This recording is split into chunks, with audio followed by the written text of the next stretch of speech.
Diálogos 83, mais uma edição, direto da FLIBA, Festa Literária de Barra de Mamanguape.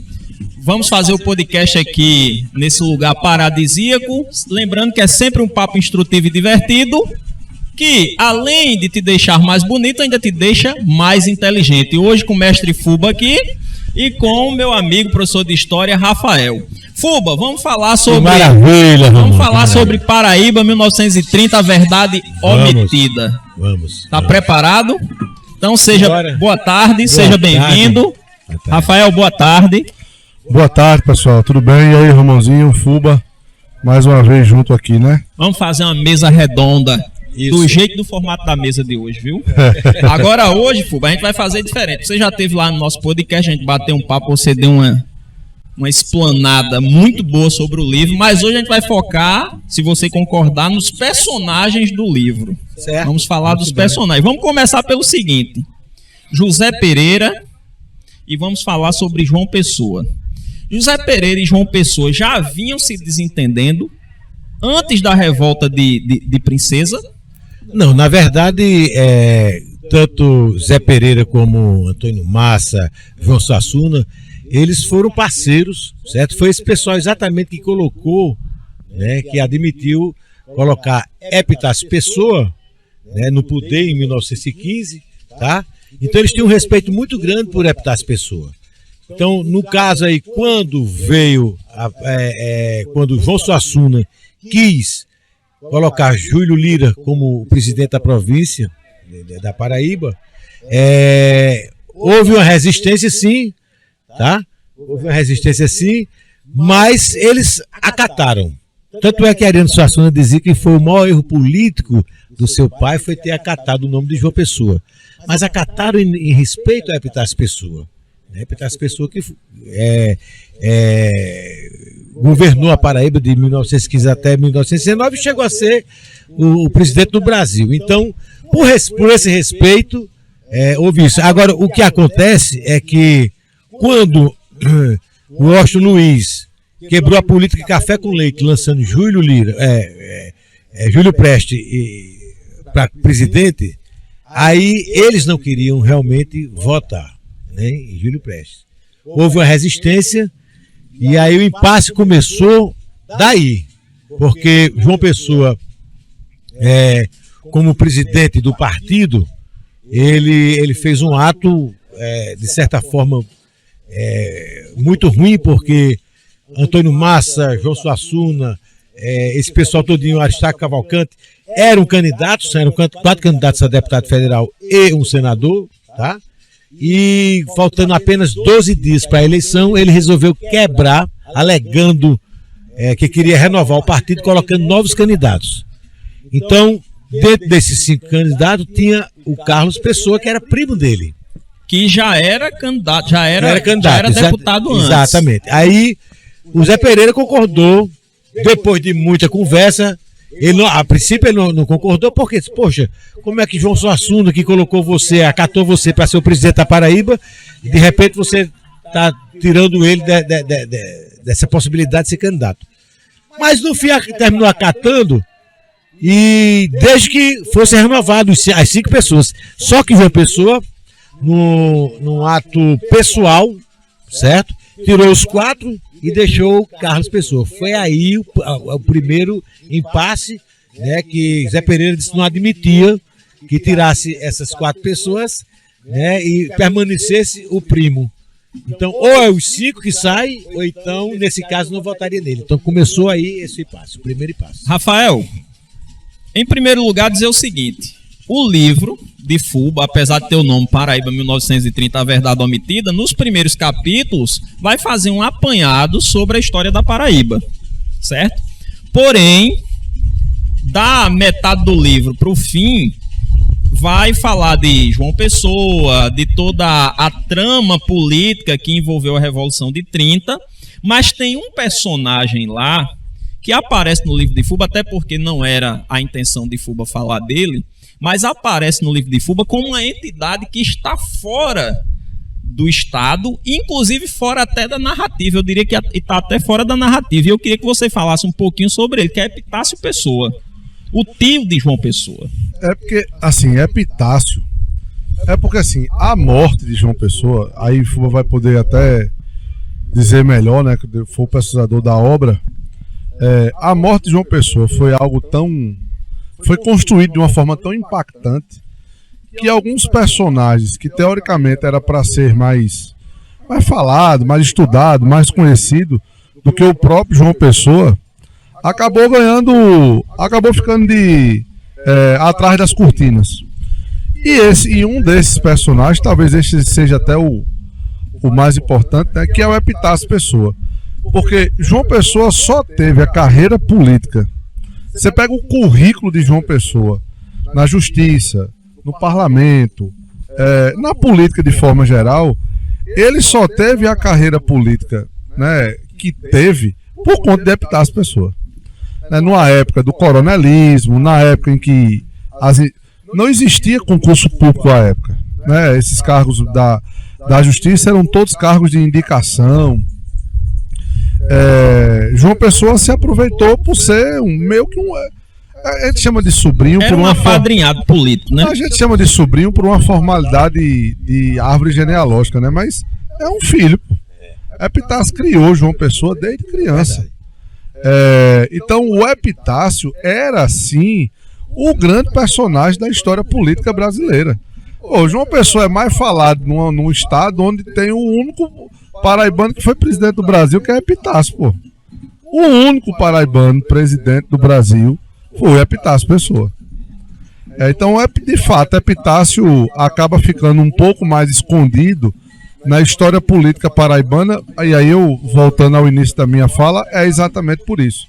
A forma como a morte de João Pessoa foi tratada, a maneira como construíram a morte dele, por até narrar melhor do que eu, imagina aí, você morrer em Recife e ser velado em João Pessoa e em todos os estados, né, até chegar no Rio de Janeiro. Isso é uma espetacularização da morte política, né? Ou seja, sabiam que isso ia ter consequência, óbvio. Porque se você pega um cadáver, muito se falou nesses dias aí do enterro da Rainha Elizabeth, não sabemos nós que na história da Paraíba a gente tem o nosso representante, né? Que demorou para ser enterrado. A gente tem nossa Rainha Elizabeth aqui. A gente tem a nossa Rainha Elizabeth aqui. Então para mim, o que ofusca Epitácio é exatamente o fim da vida de João Pessoa. E não é o fim da vida, é como foi construído o fim da vida dele. Eu acho que essa é a grande lógica. Ô Fuba, ainda sobre Epitácio Pessoa, e aí lembrar que, claro, a gente não vai dar spoiler do livro, aí por isso eu não quero falar nem do início, que é muito interessante, nem do fim. A gente tá falando só do meio, que é o que precedeu a Revolta de Princesa e a morte de João Pessoa. Mas como é que Epitácio Pessoa, que é realmente um político importante da Paraíba, pela fala de Rafael, ele chega a presidente do Brasil? Olha, veja bem, Epitácio Pessoa, esse pessoal da Paraíba na época, né? Zé Pereira, João Suassuna, Antônio Massa, Oscar Soares, foram eles que colocaram Epitácio Pessoa para ser o presidente da província da Paraíba em 1915, tá? E por isso esse respeito, tá? Epitácio Pessoa tem uma importância enorme na colocação do nome de João Pessoa para governar a Paraíba, porque foi imposto por ele. O que é que aconteceu? Epitácio Pessoa governou a Paraíba. Em 1919, Rodrigues Alves foi eleito presidente do Brasil. Porque naquela época as eleições, existia eleição presidencial, mas as eleições dos estados eram feitas pelos próprios partidos. Era eleição de cúpula, né? Exatamente. Então, Epitácio virou presidente do Brasil por acaso, porque Rodrigues Alves morreu, criou um impasse entre a política café com leite, entre São Paulo e Minas Gerais. Então Minas Gerais estava reivindicando, já que o cara tinha morrido, e era a vez dele e tal, pá. Então fizeram uma junta governamentista para escolher um nome que não fosse nem de Minas Gerais, nem de São Paulo, só para aquela eleição. Escolheram o nome exatamente de Epitácio Pessoa, tá? Que inclusive ele mesmo não votou nele, porque ele estava na França. Isso é que é interessante, a eleição aconteceu no dia 13 de abril de 1919. Ele só chegou aqui em junho, já como presidente do Brasil. Então, É importante que as pessoas saibam disso. Então ele governou o Brasil até 22, depois caiu no ostracismo. Né? Caiu no ostracismo. Então, quando aconteceu de 28, né, a sucessão de João Suassuna, né, que ele era o governador da Paraíba na época, ele colocou o nome de Júlio Lira para ser. Ele apenas informou a Epitácio Pessoa que seria Júlio Lira. Então, Epitácio Pessoa viu aí a possibilidade de reerguer a oligarquia dele e impôs o nome de João Pessoa. Tá? Então, foi aí que gerou toda essa história toda, porque João Pessoa, apesar de ser paraibano, nascido no Bezerro e tal, mas a vida dele foi toda em Recife e Rio de Janeiro. Então, o próprio João Suassuna achava que não seria um bom nome porque ele não conhecia os costumes políticos da época, tá? Mas, enfim, terminaram que acataram o nome e deu no que deu, né? João Pessoa fez uma administração parca, né? Quando ele chegou, veja bem, ele foi inteligente nesse sentido. Ele criou 2 impostos que depois foram considerados inconstitucionais, que era o imposto de fronteira. A gente não tinha porto, então toda a mercadoria que vinha de Recife você tinha que pagar uma taxa. E criou porteiras, né, na Paraíba de 20 quilômetros. Eu, quando era guri, cheguei a conhecer algumas porteiras dessas que meu pai dizia: ó, essa porteira aqui foi no governo de João Pessoa. Que você pagava pedágio, né? Quem inventou o pedágio no Brasil, na verdade, foi João Pessoa. Então, por exemplo, uma mercadoria para chegar no sertão chegava, às vezes, até com 500% de aumento. Então tinha taxa para carro de boi, para burro, para qualquer pessoa você que passasse naquela porteira, você tinha que pagar uma taxa. E isso causou um constrangimento, não só nas pessoas daqui, mas principalmente no comércio de Recife, que era regido pelos primos deles. João Pessoa de Queiroz, Francisco Pessoa de Queiroz e José Pessoa de Queiroz. Então criou um impasse aí muito grande e eles começaram a se atacar pelos jornais, porque também os primos dele eram dono do Jornal do Comércio em Recife, começaram a se atacar e entraram numa particularidade, né? Na particularidade, chegando a dizer: olha, quando você foi naquele jantar do tio Pita, né, que era o Epitácio Pessoa, você levou aquela rapariga, aquelas coisas, entrou na baixaria mesmo. Ataque pessoal, né? Ataque pessoal, e outro dizendo: e você também pensa que eu não sei, que você tinha um caso com fulano de tal. Casos de família, com Márcia Goldsmith. O erro de Epitácio foi exatamente não ter interferido, né, nessa briga familiar, que acabou tendo uma briga familiar em todos. Inclusive, os irmãos de João Pessoa ficaram do lado do primo. Pronto, vamos falar da revolta de Princesa, especificamente. Isso. João Pessoa, às vésperas da eleição, essa eleição que ele resolveu renovar todo o quadro político paraibano, menos do primo dele, era primo, exatamente, né? Era do primo dele, deu treta, né? Ele renovou, todo mundo deixou uns, cara, não, mas como é que vai? Por que eu não tô e fulano tá, né? Então, nessa eleição, quer falar, Rafael? Não, desculpa interromper aí. Não, fica à vontade. Mas é exatamente aí, assim, o discurso de posse de João Pessoa é um discurso muito agressivo. Eu pode até confirmar aí. Qualquer semelhança com os fatos atuais é mera coincidência. É muito agressivo. Vivemos atrás de um golpe atrás do outro. E aí o que acontece? Isso espantou muito a época, né? O cara veio de um berço oligárquica e tem umas palavras agressivas como ele teve contra as oligarquias. Pronto, mas nessa passagem aí, que é o que você vai perguntar, a FUB vai aprofundar melhor, né? Do primo dele, né? Ou seja, ele quis uma renovação na política paraibana, o João Pessoa, para todo mundo, menos para a família dele. Então, assim, essa ideia de que é um reformador, isso é para os outros. Para a família dele, não. E aí, Fuba pode ir. Aí, Fuba, é o seguinte, aí às vésperas da eleição, essa eleição que já estava começando conflituosa, porque o pessoal rompeu, né? João Pessoa resolveu interditar o sertão, certo? Exatamente. Através de Acendino Feitosa, que era um delegado altamente violento lá de Campina Grande, né? Porque quando Zé Pereira chegou e disse: olha, então nesse caso, já que você não cumpriu, né, o combinado, a gente não vai votar em você. Então ele disse: vai votar sim. Ele foi intervir exatamente na eleição através de Acendino Feitosa, o delegado, levando uma tropa para monitorar a eleição no sertão. E aí os caras chegaram já, um dia antes da eleição, dando um tiro pra cima, em Teixeira. A polícia, né? A polícia, já dando tiro pra cima. E a ordem de João Pessoa era o seguinte: quem for perrepista, entendeu? E se principalmente se for da família João Dantas, da família de João Dantas, né? A família Dantas, meta bala. A ordem dele era essa mesmo. Então foi uma coisa terrível, porque as casas dos perrepistas eram marcadas com X, tá? E a polícia ia lá e começava a saquear, tocar fogo e tal. Começou a haver mortes e tudo mais. O que é que acontece? Zé Pereira tinha 300 capangas na fazenda dele, certo? Inclusive essas pessoas foram que ajudaram no governo de João Suassuna a expulsar Lampião da Paraíba, porque a polícia era deficitária. Então, Zé Pereira chegou e disse: aqui não chega não. Então botou esse pessoal, como eles conheciam muito a região, né? Eles atacavam de emboscada. E as famílias que eram sendo atacadas, elas automaticamente se uniam à turma de Zé Pereira.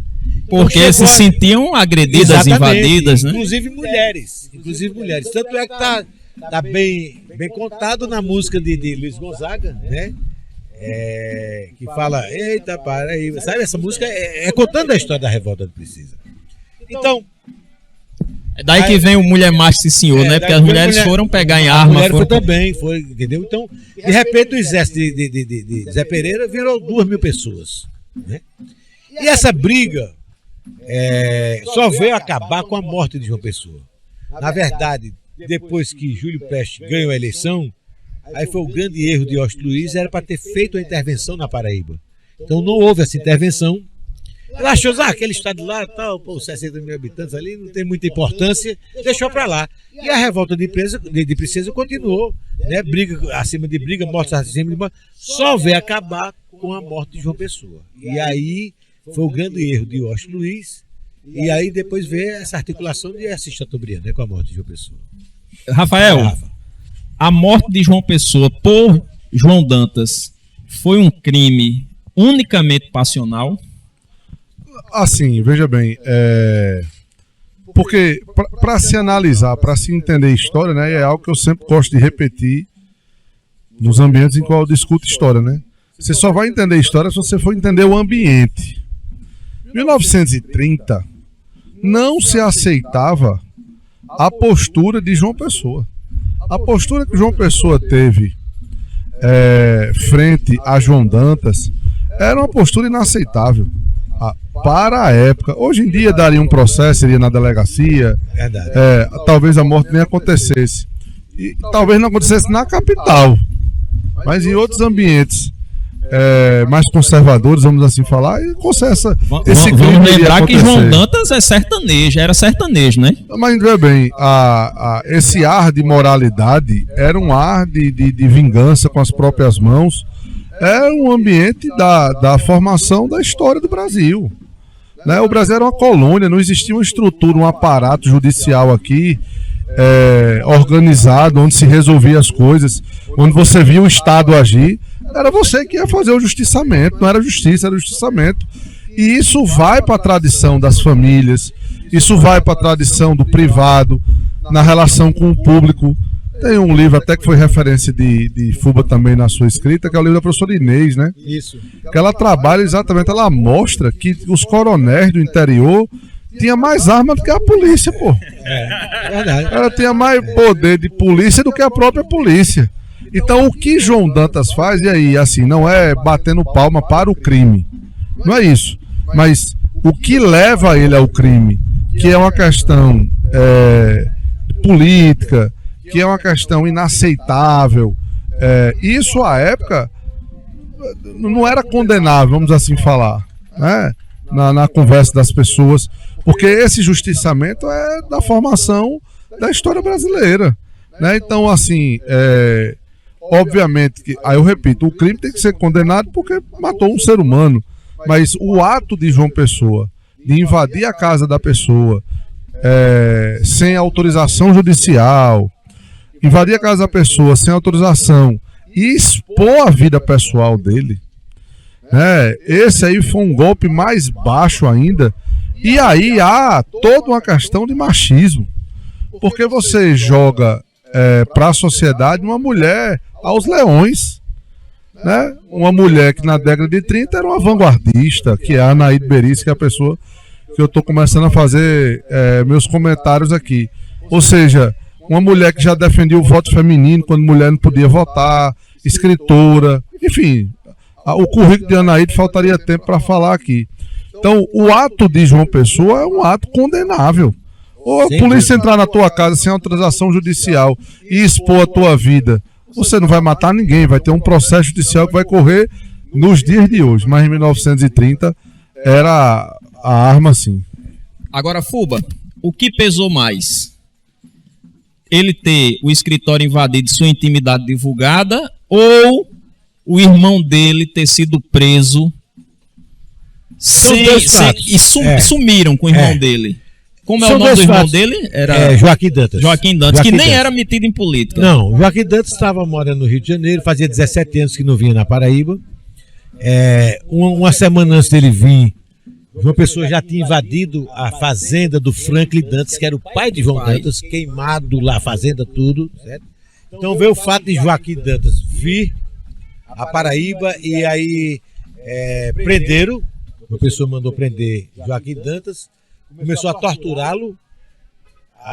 Nesse tempo já os perrepistas, a maioria dos perrepistas já estavam morando fora, né? Inclusive o próprio João Dantas já estava na casa da irmã e do cunhado lá em Olinda. Então, quando ele soube disso, veio a primeira ameaça. O João Dantas passou o telegrama para João Pessoa e disse que o que acontecesse com o irmão, ele não se responsabilizaria, né? Então, houve esse primeiro. Então, João Pessoa começou a meter o pau nele através do jornal União. Os primos de João Pessoa, né? O Joaquim, o José Pessoa de Queiroz, Francisco Pessoa de Queiroz e João Pessoa de Queiroz, que era o dono do Jornal do Comércio também, colocou à disposição o jornal para que João Dantas respondesse. E aí foi uma semana antes da morte dele, de João Pessoa, uma briga enorme, né? Com aquela briga enorme. E nessa briga, aí foi quando João Pessoa mandou o delegado Manuel Moraes invadir o escritório de João Dantas, né? João Dantas era um advogado conceituadíssimo, foi sócio de João da Mata, inclusive de José Américo de Almeida também. E aí invadiram o escritório, queimaram toda a documentação dos constituintes, e os móveis, inclusive, também, que estão aqui na capa. Lá encontraram um cofre, né, onde tinha documentos pessoais dele, documentos confidenciais da família, do pai, né, tinha muitos documentos confidenciais, inclusive também da namorada Anaíde, que ele se referiu. Então foi aí acho que a grande causa, né, dele ter lido exatamente naquela matéria da União que saiu naquele dia 26, coincidentemente foi o dia que João Pessoa foi a Recife, né, alegando que fazer uma visita ao juiz Cunha de Melo, que era um juiz amigo dele. Na verdade, há quem diga que ele ia se encontrar com Cristina Maristany, que era amante, cantora lírica, né? Muitas pessoas, né, falaram isso, e realmente é muito estranha a ida dele a Recife, porque João Pessoa não poderia ir a Recife naquele momento de forma alguma, porque ele acabou com o comércio de Recife, ele tem muitos inimigos lá. Então o que é que acontece, né, Rafa? Ele foi naquela ocasião, ele e o motorista só, né, sem comitiva nenhuma. E aí tem um fato que é interessante, porque ele disse que fazia essa viagem sigilosamente. Mas saiu uma notinha pequenininha, dizendo que João Pessoa está aí na Recife hoje, né? Na mesma matéria, página. Na mesma página, está lá a página inteira do jornal esculhambando com a família, né, de João Dantas, de Franklin Dantas e tal, e dizendo também que tinha esses documentos confidenciais que não se iria expor porque era bastante... Era perigoso até porque era uma coisa muito grotesca para a sociedade ler aquilo ali, que eram coisas imorais, mas ele ia expor, tá, na delegacia de polícia. Então, eram famílias e mais famílias, pessoal fazendo filas enormes para ver a intimidade de João Dantas. Isso aí foi a causa principal, né? Rafael quer falar? Não, eu só ia dizer o seguinte, para você ter ideia do ambiente, né? Você imagina aí, é como se Bolsonaro marcasse uma manifestação e Lula fosse. E vice-versa, né? Ô Fuba, agora para finalizar, você acha que essa notinha foi ao acaso ou alguém colocou essa notinha na mesma página de forma intencional? Eu acho que foi de forma intencional. Há quem diga, inclusive, que foi o próprio José Américo de Almeida, né? Há quem diga, mas eu não encontrei, pelo menos nas minhas pesquisas, nenhum relato sobre isso, né? Tem um dos livros que fala assim, de lance, né? Uma suposição, mas não tem, de fato, afirmando de forma categórica. O livro do nosso amigo Caetano, né? O Diário Secreto de Osias Gomes. Osias Gomes, ele era o diretor do jornal A União, que é o jornal que solta a nota. No Diário Secreto, ou seja, do diretor do jornal, o Osias Gomes diz que foi João Pessoa que mandou colocar a nota.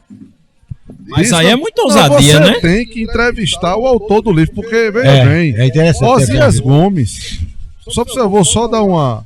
O Osias Gomes, quando João Pessoa morre, Osias Gomes é preso e é colocado no hospício. Manicômio, exatamente. Juliano Moreira, exatamente. Quem é de João Pessoa sabe. Qual é a intenção de você querer colocar uma pessoa que era diretor de um jornal no manicômio? É desmoralizá-lo perante a sociedade. Você é um doido, entendeu?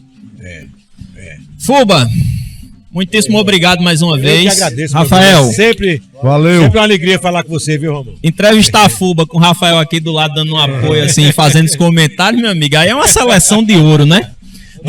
Diálogos 83, mais uma edição direto da Fliba, em Barra de Mamanguape, um papo que além de te deixar mais bonito, te deixa mais inteligente. Quer falar alguma coisa, Rafael? Fica à vontade. Não, só para te agradecer e assim, a experiência de estar aqui na Fliba é muito boa, né? Muito A boa. roda ali, tocando, o som, as pessoas, é muito interessante você estar fora do estúdio, né? Respirando cultura, né? Respirando, E foi bom você ter falado disso. Lincoln, dá um close aqui no livro. Paraíba, 1930, A Verdade Omitida.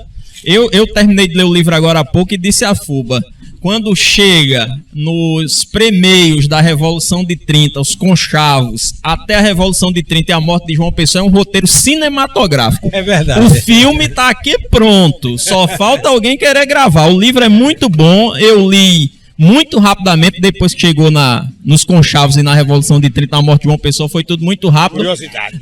Aconselho que vocês leiam, adquiram, venham pra cá, ainda pega, como eu peguei, né, a dedicatória do autor, que vale a pena. Diálogos 83, mais uma edição. Valeu, Lincoln, valeu, Fuba, valeu, Rafael, até as próximas.